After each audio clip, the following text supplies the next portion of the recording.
Quite frankly, it's hard to remember all those lies. This is Angelina, whose husband, Jose Francisco, was found dead in their home just 5 months after they married. At first, Angelina seemed eager to help uncover the truth. You have some information that believes there's a possibility that your husband was poisoned. But soon, her story shifted from grief to suspicion. It could be anything. It could be the flowers on the road. It could be something. Flowers on the road? Yeah. You know, they grow in the middle of the highway. I think they're azaleas. Angelina held something far more chilling than sorrow, a glimpse into a killer's mind. With one slip, she revealed a dark truth only the guilty could have known. I would think so. People get poisoned by it all the time. It doesn't take much.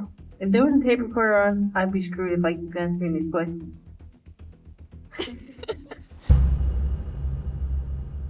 On Saturday, September 9th, 2000, Angelina made a desperate call to the Montebello Police Department, urging them to come to her home at 800 block of Marconi Street in Montebello immediately. She had found 41-year-old Jose Francisco, also known as Frank, lying face down on the bedroom carpet. When first responders got there, they found Frank in a terrible condition. There was blood coming out of his nose. The officer who observed the scene noted there were no obvious signs of an unnatural death. Although there were small specks of blood at the scene, it wasn't enough to suggest foul play. An autopsy would be necessary to uncover what had led to Frank's sudden demise. She explained to them that for the past few days, Frank was having severe stomach issues. He was vomiting and suffering from diarrhea, and his condition had deteriorated rapidly a few days before his tragic death. Angelina stated that she had rushed him to the emergency room at Kaiser Hospital in Baldwin Park. So I take him in and I said, he's sick. I don't know what it is. He's sick. He can't stand, he can't talk. I said, he's throwing up. Angelina told police that on Tuesday, September 5th, Frank was called back to Angel Gate Academy.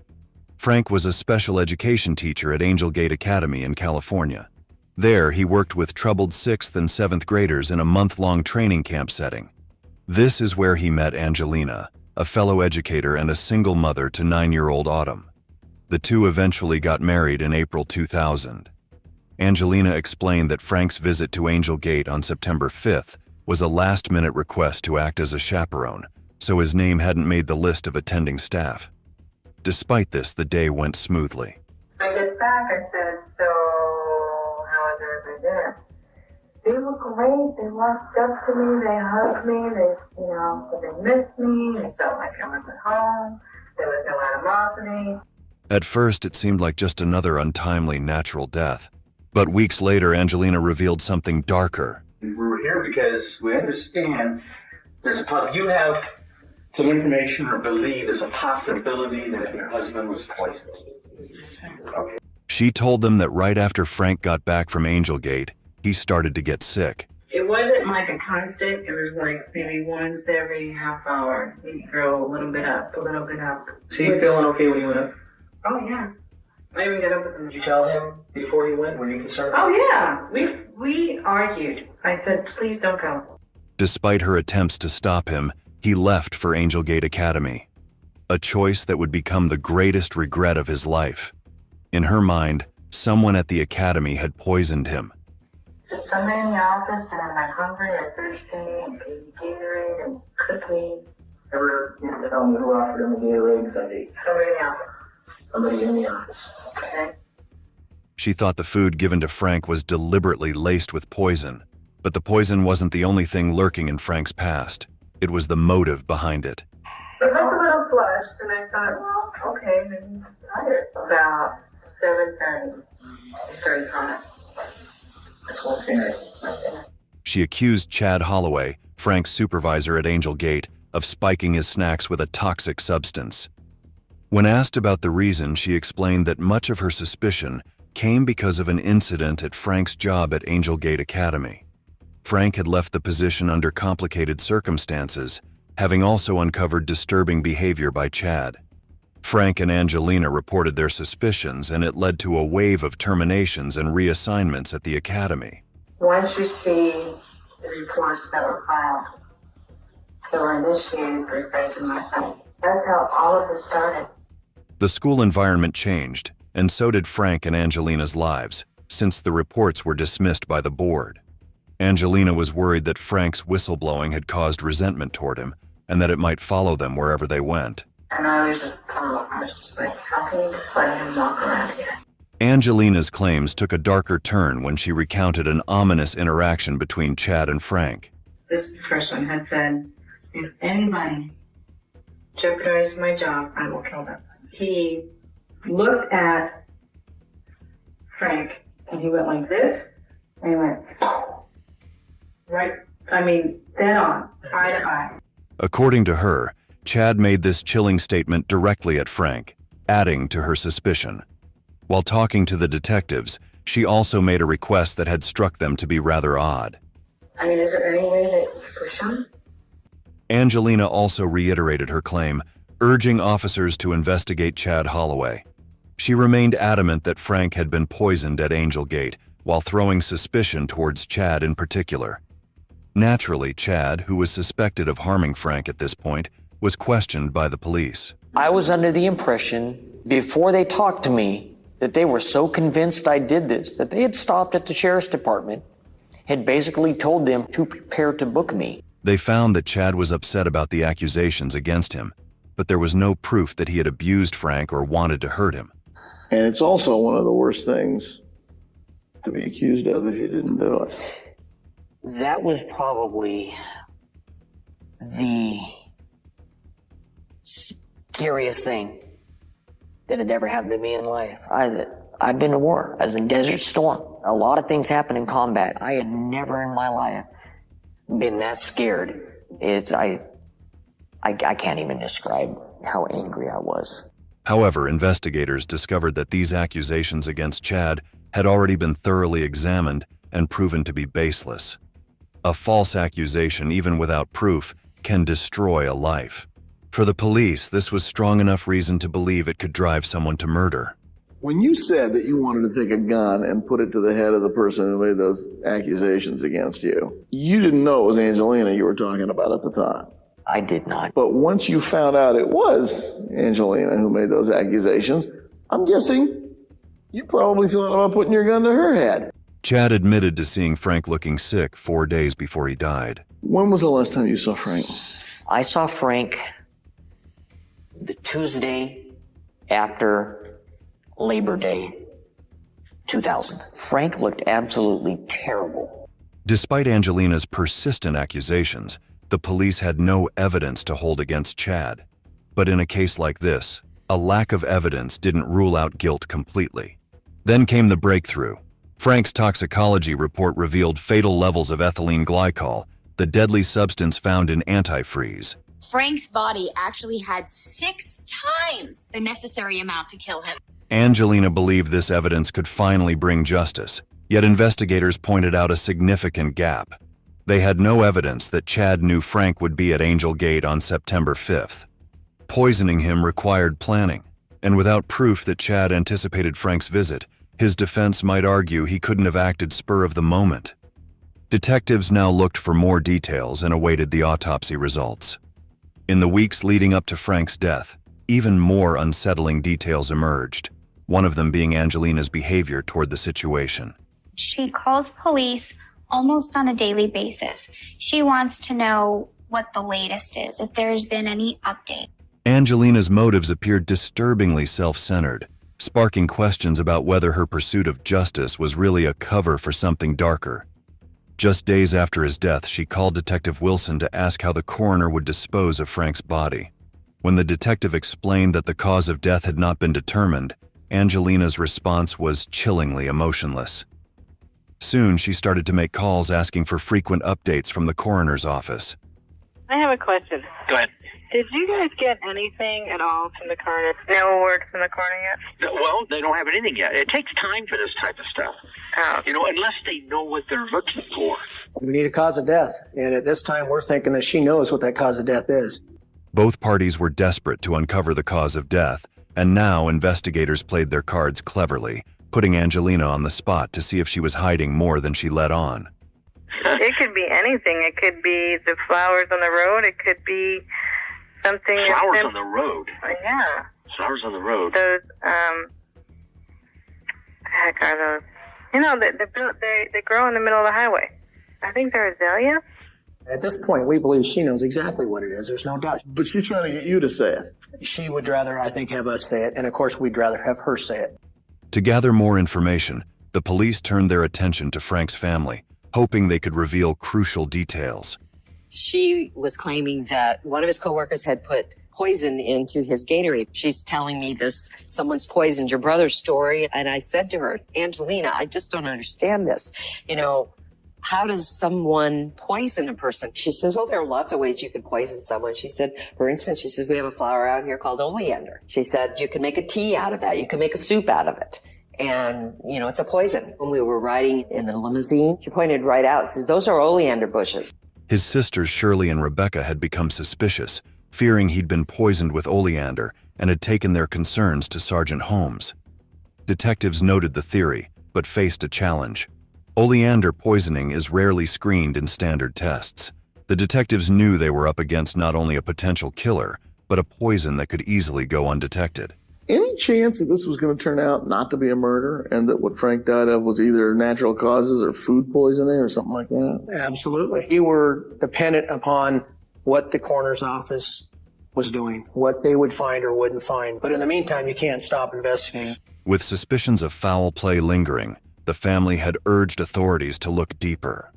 As detectives awaited the autopsy results on October 19th, more than a month after Frank's death, the investigation suddenly took an unexpected turn.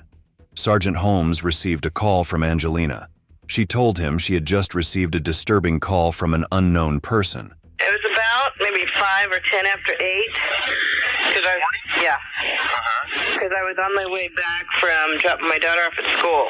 I would get this call, and it was blocked. They said they wanted to tell me what was going on because they had a lot of respect for Frank, but they couldn't tell me who they were because they know how Holloway is. And they said, you need to know a conversation I had with Holloway.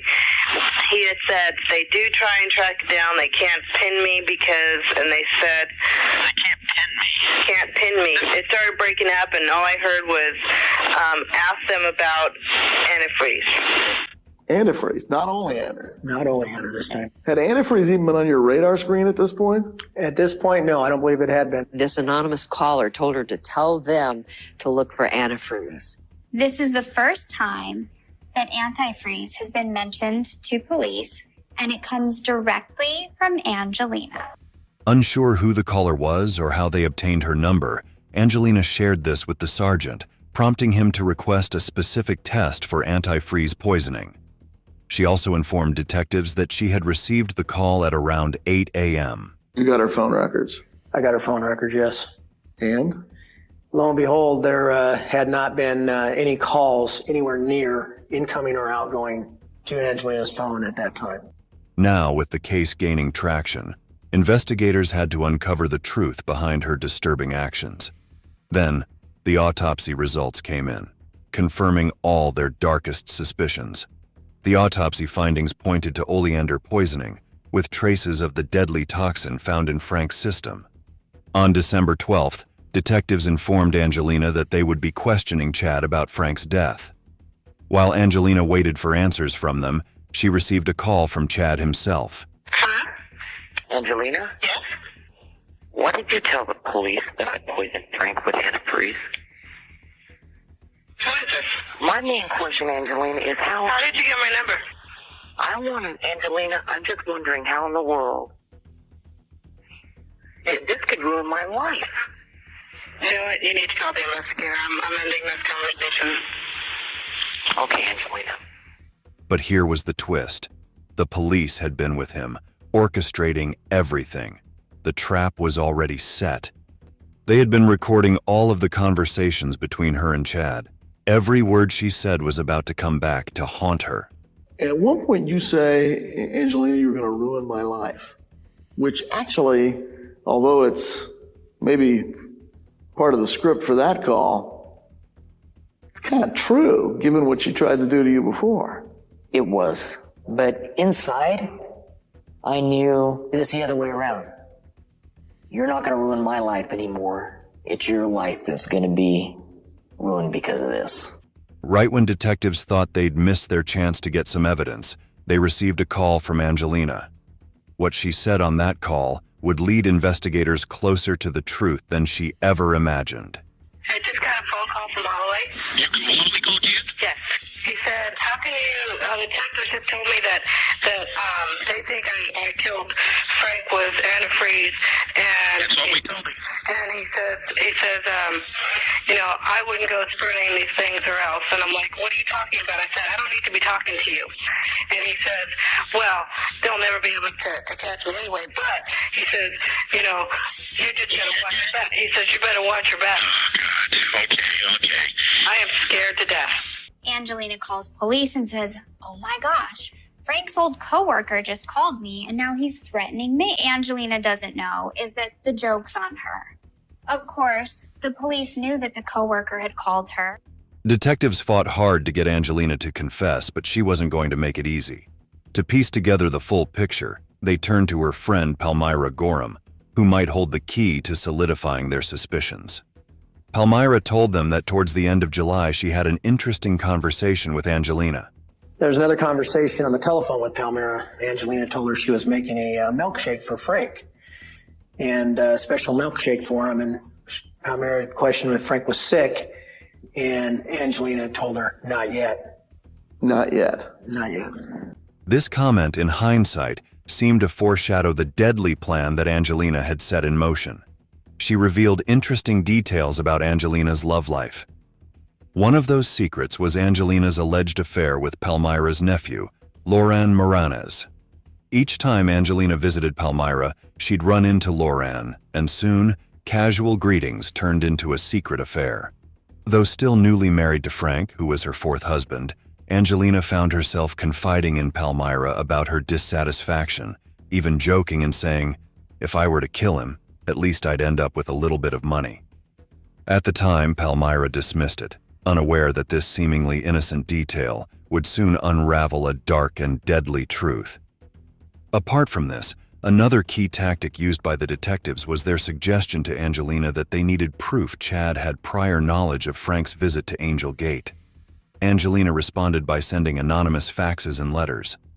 The fax read, Detective Holmes, I mailed this to you. Why is Chad still free? Thought maybe you did not get it. Here it is again. With all the information collected against her, from her suspicious calls, anonymous faxes, and statements only the killer could have known, to her friend Palmira revealing a shocking new truth, detectives were finally ready to arrest Angelina. Detectives Steinwand and Holmes visited Angelina's new home on February 7th, 2001. Good morning. Morning. How's it going today? Okay. We got a little problem. What? Les Holloway was visiting you guys on Friday. Holloway couldn't have done this. The stuff that Frank had in his stomach was he had to ingest within a couple hours of his death. They found it in his stomach, the liquid, the antifreeze, and it has to, liquids purge every couple hours. Angelina, did you give Frank antifreeze? No, I didn't. I love my husband. I would not do that. Let's think about this a second, man. You're the only person with him. You're taking care of him. You're feeding and giving him liquids to drink. I didn't. It's important to be honest and truthful. I know it is. I know it is. I mean, I've been trying to get to the bottom of all this from day one. I mean, I love my husband. I wouldn't put my family through this hell. They spoke for 35 minutes, and slowly Angelina's carefully constructed lies began to crumble. We have an abundant amount of information that points that you poisoned Frank. I didn't poison my husband. I mean, I am willing to take a lie detector test. I did not poison my husband. My husband was sent to me by God. Yeah, we had financial problems, which caused an emotional kind of craziness about it. But you know what? That's common. What if I was to tell you that all the information that we've accumulated, that we can pretty much prove that you did? We need the truth. Gotta have the truth, Angelina. I did not kill my husband. I didn't. Only you had the means to do it, the motive to do it, and the ability to do it. The conversation turned tense as the detectives pressed her about Frank's death. The only information, the only person that supplied any information that Frank was poisoned was you. No one else knew that Frank was poisoned. Only you. Only you knew oleander. In addition to that, antifreeze. Nobody in this entire investigation told us about antifreeze. And it wasn't long before they revealed the harsh truth. This entire time, she thought she was enjoying the circus, but she was the very clown being watched. This entire time, we have used everything you said and followed up on everything you've done and said. And quite frankly, it's hard to remember all those lies. I didn't kill my husband. Okay. Thanks, Angelina. Are you arresting me? Yes, you are under arrest for murder of Frank. No! I didn't kill my husband! We also have a search warrant for your apartment. I swear I didn't kill my husband. Angelina, we can prove that you did. After Angelina's arrest, officers conducted a thorough search of her home. Among the items discovered was a napkin with the sheriff's fax number, an important clue, given that she had sent the anonymous fax to the sheriff. Another chilling discovery was a piece of paper with numbers and calculations detailing how Angelina planned to spend the $250,000 life insurance payout. This small piece of paper exposed her darkest intentions. It contained all the amounts of insurance money she stood to gain. She even calculated the interest she would earn from the insurance payout. This indicated her preoccupation with the financial gain from Frank's death and her potential dark motives. Right when detectives thought they had all the evidence they needed, this new discovery confirmed everything they had suspected. Angelina had an oleander plant growing over the fence. Apart from this, Angelina's involvement came just hours after Frank's death. At 10:17 a.m. on the morning of his death, Angelina had called West Covina Insurance Company. Within only a few hours of Frank's death, Angelina calls the insurance agent and asks him how quickly she could get her payout. She's doing things that are so incredibly stupid and self-destructive that she's practically waving a flag at everybody saying, it's me, I'm the one. Now with her in custody, prosecutors were ready with all the evidence against her. The prosecution in this case portrayed the defendant as calculating, manipulative, premeditated, committing an unspeakable act for greed. It was painful for him. It was a painful death. While awaiting trial in March 2001, Angelina contacted Palmira and pressured her to change her testimony. Angelina's just desperate. She calls and asks her to lie to investigators about a conversation they had had. She warned Palmira that if she didn't alter her story, she could be arrested as an accomplice. Angelina suggested that Palmira simply say she had found Angelina with her boyfriend, then made up the story about the poisoning. When Palmira refused to change her statement, Angelina's manipulative behavior escalated further.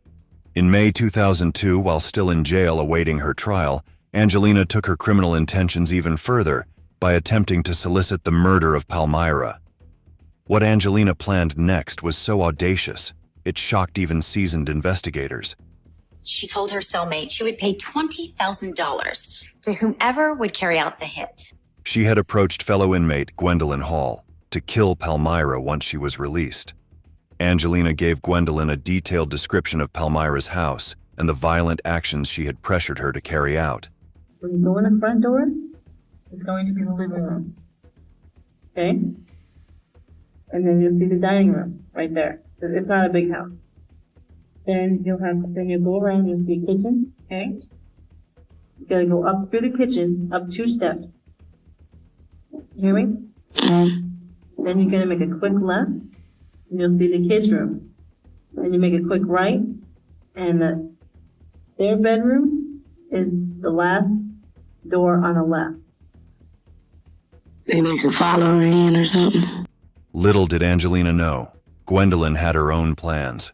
The very person that Angelina asked to do a hit turned around and told authorities what Angelina was doing. Gwendolyn then continued her conversations with Angelina, all while setting the stage to double-cross her and giving detectives exactly what they needed. Do you think that if they made it look like a suicide, they'd be bright enough to figure a way to do that? They can do it robbery gone bad, or they can make it look like the boyfriend gone bad. She even mentioned staging the murder to happen in the morning when Palmira would be alone after taking her kids to school. I was thinking like the heroin part, just asking them to get a whole bunch, an incredible, a ridiculous amount, and just, you know what I mean? Just pump it into her that it's way too much. However, instead of only taking this as enough evidence, investigators went further with a creative route. To make it appear that the murder had been carried out, detectives orchestrated a fake shooting. This carefully staged deception was just the beginning of the end for Angelina. Basically, stage her death. We'd have her on her bed in her house with a fake bullet hole, fake blood. That picture's pretty convincing. It was very convincing, yes. Another detective posing as a hitman named Antonio Davis met with Angelina in prison in June 2002, further confirming her role in the plot. And when Angelina faced the hitman, her dark intentions became undeniable. Something's happened to your friend. Okay? Who? What? Right.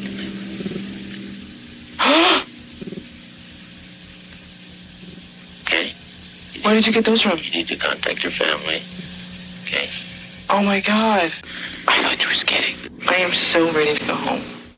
The more investigators uncovered about Angelina's conversations and actions, the clearer it became that she had been willing to go to extreme lengths to have Palmira killed.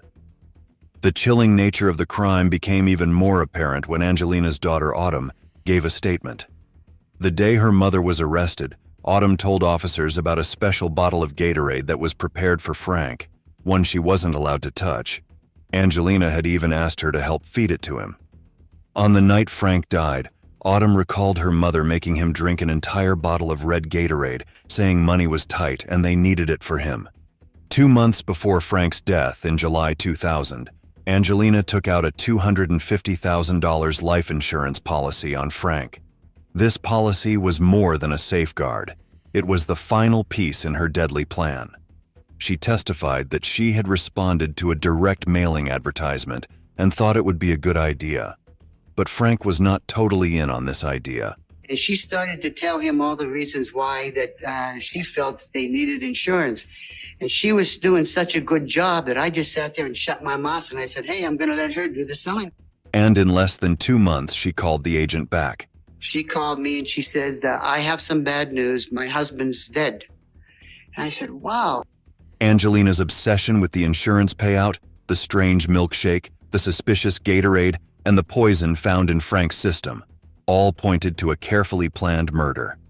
In the trial, disturbing details about Angelina's past emerged, causing her ex-husband, Tom, to question if she had orchestrated their daughter Alicia's tragic death years earlier.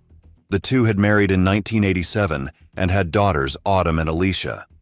During a 1992 vacation in Michigan, they were warned about Alicia's pacifier, which had been recalled due to safety risks. Months later, the couple would face their darkest fears. Her daughter choked on a pacifier. These pacifiers have been recalled because of either deterioration or failure. Angelina sued Gerber, eventually receiving a $750,000 settlement. As suspicions about her motives surfaced in court, even Tom began to wonder if Alicia's death had been part of a darker plan.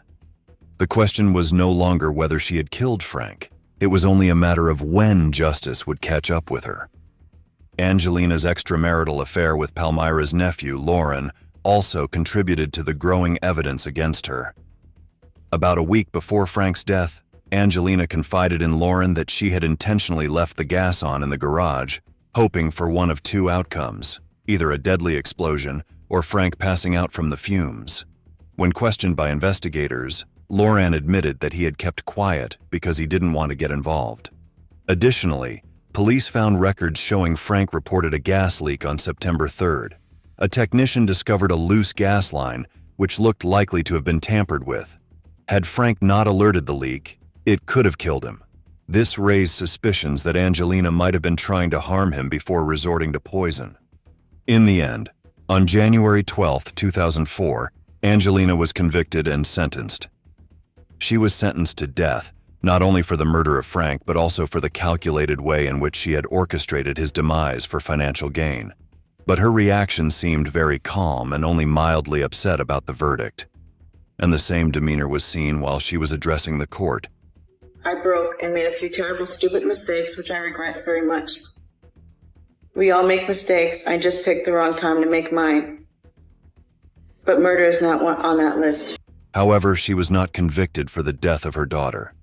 Angelina's case is a haunting reminder of the extremes of manipulation and greed, from poisoning Frank to plotting Palmira's murder, and even her involvement in her daughter Alicia's tragic death. I went 10 years thinking that Alicia's death was an accident, so it was like reliving her death all over again. Her actions were coldly calculated. Ultimately, her relentless drive for control and financial gain led to her undoing, resulting in a conviction and death sentence. Before we wrap up, we extend our heartfelt condolences to Frank's family and loved ones. Do you think there are warning signs in Angelina's actions that, if noticed earlier, could have prevented these tragedies? And in the end, was justice truly served? Share your thoughts in the comments and let us know which case you'd like us to cover next. If you found this video engaging, please like and subscribe to Mysterious 7. Until next time, stay curious.